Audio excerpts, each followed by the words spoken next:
성경 읽어주는 남자입니다.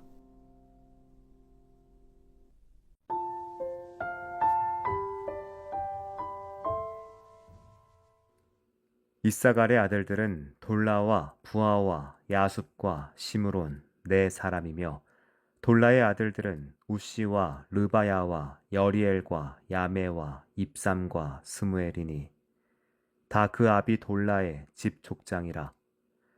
대대로 용사더니 다윗 때에 이르러는 그 수요가 22,600명이었더라.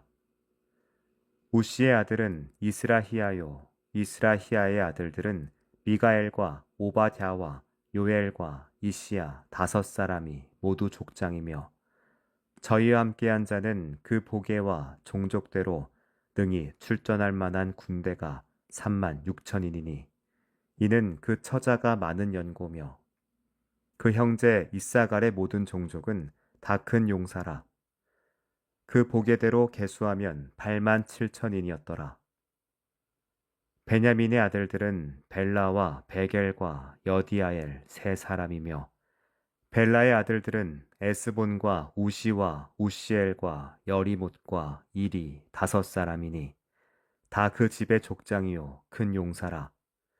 그 보계대로 계수하면 22,034인이며, 베겔의 아들들은 스마라와 요아스와 엘리에셀과 엘료에네와 오므리와 여레못과 아비야와 아나돗과 알레메시니 베겔의 아들들은 이러하며, 저희는 다 그 집의 족장이요 큰 용사라.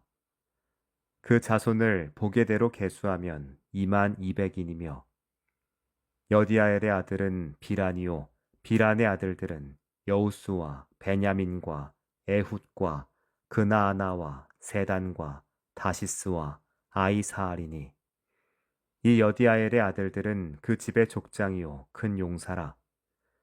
그 자손 중에 능히 출전할 만한 자가 17,200인이며, 일의 아들은 숫빔과 훗빔이요 아엘의 아들은 후심이더라.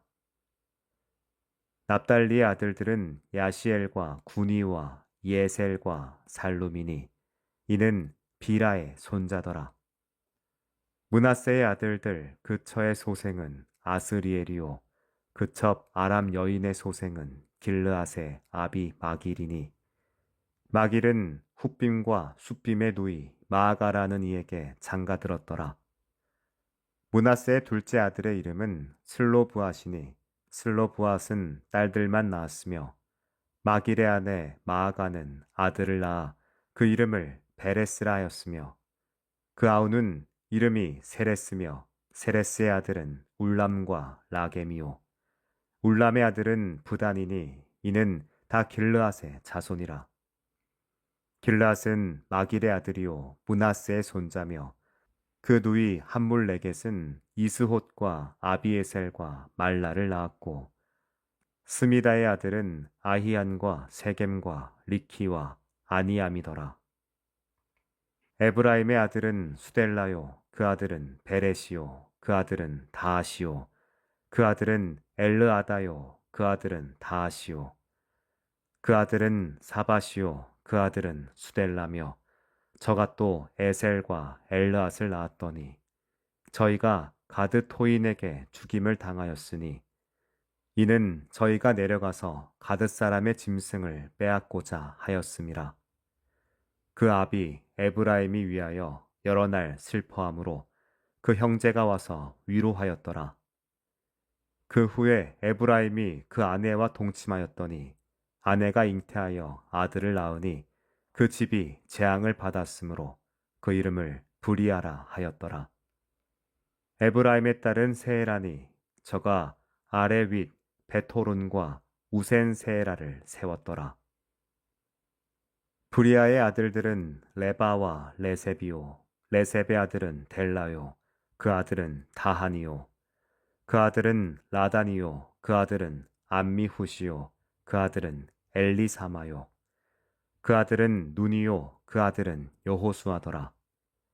에브라임 자손의 산업과 거처는 베델과 그 향리요 동에는 나아라니요 서에는 게셀과 그 향리며, 또 세겜과 그 향리니 아사와 그 향리까지며 또 므낫세 자손의 지경에 가까운 베스안과 그 향리와 다아낙과 그 향리와 무깃도와 그 향리와 돌과 그 향리와 이스라엘의 아들 요셉의 자손이 이 여러 곳에 거하였더라. 아셀의 아들들은 임나와 이스와와 이스위와 브리아요.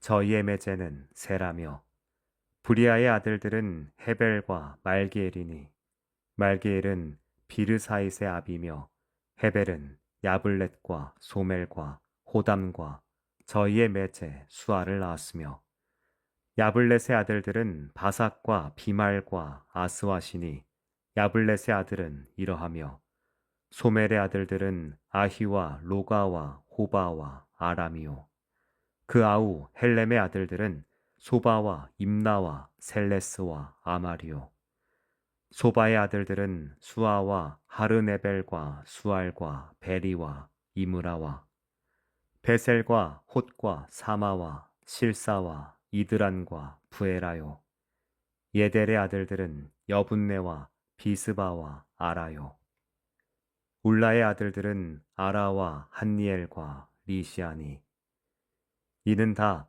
아셀의 자손으로 족장이요 뽑힌 큰 용사요 방백의 두목이라 출전할 만한 자를 그 보게대로 계수하면 2만 6천인이었더라.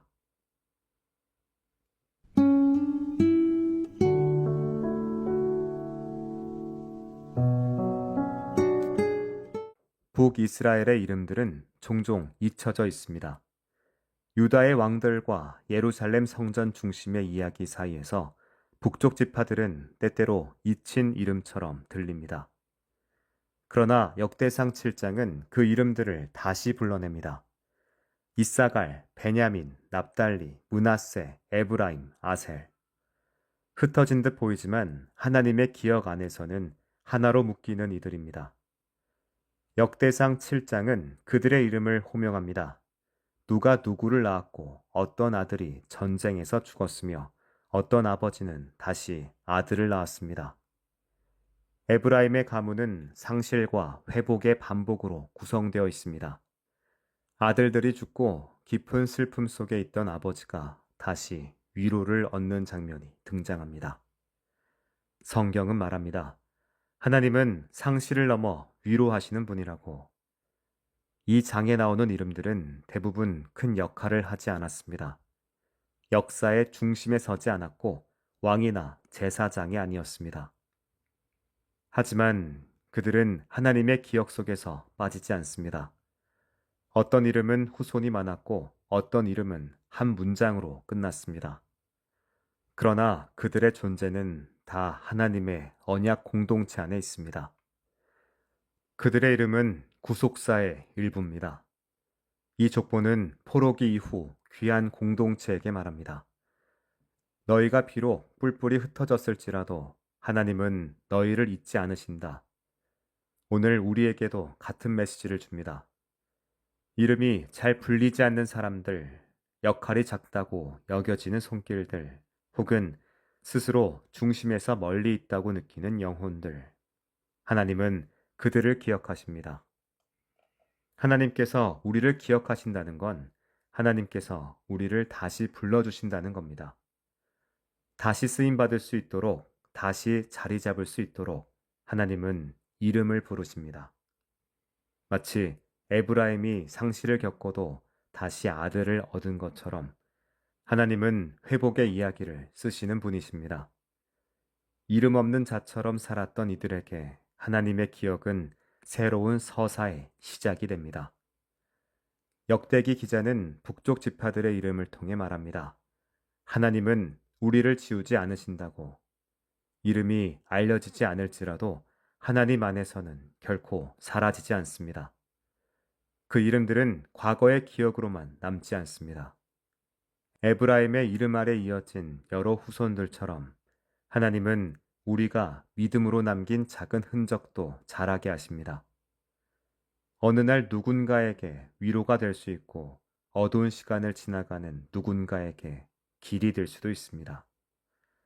역대상 7장은 잊힌 자들의 족보가 아니라 하나님이 기억하신 자들의 기록입니다. 이 땅에서의 자취가 희미해도 하늘의 기록은 선명한 사람들의 이야기입니다. 그래서 우리는 묻습니다. 내 이름은 지금 어디에 기록되고 있을까? 사람들의 기억 속에서 사라져가는 나를 보며 때로는 두려워지고 낙심이 밀려옵니다. 그러나 성경은 반복해서 우리에게 말합니다. 하나님의 책에는 당신의 이름이 있다고, 그리고 그 이름은 사라지지 않는다고. 오늘의 작은 순종, 보이지 않는 자리에 머물며 드리는 기도, 아무도 알아주지 않는 땀방울. 그 모든 것이 하나님 안에서 잊히지 않는 이름의 흔적이 됩니다. 북이스라엘의 이름들이 사람들에겐 희미했지만 하나님의 기록 안에서는 또렷했던 것처럼 오늘 우리의 삶도 하나님의 기억 안에서 분명히 새겨지고 있습니다. 그 이름들이 모여서 하나의 공동체를 이루고 그 공동체가 다시 하나님의 거처가 됩니다. 이름들이 모여 만들어낸 하나님 나라의 구조물. 이런 의미에서 역대상 7장의 족보는 건축 도면 같습니다. 하나님이 기억하시는 이름들로 다시 세워질 새로운 공동체의 밑그림이 보이는 것 같습니다. 우리가 지금 어디에 있든 어떤 위치에 있든 하나님은 그 자리를 주목하고 계십니다. 이름이 알려지지 않았다고 해서 소명이 사라지는 것이 아닙니다. 하나님의 기억 속에 있는 우리는 이미 당신의 사명 아래 있는 사람들입니다. 그러므로 오늘도 믿음으로 살아갑시다. 하나님의 이야기 안에 있다는 사실 하나만으로도 충분합니다. 기도하겠습니다. 주님, 세상의 기록에서 지워질지라도 주님의 기억 속에 영원히 새겨진 이름으로 오늘도 믿음의 자리를 지켜가게 하소서. 아멘.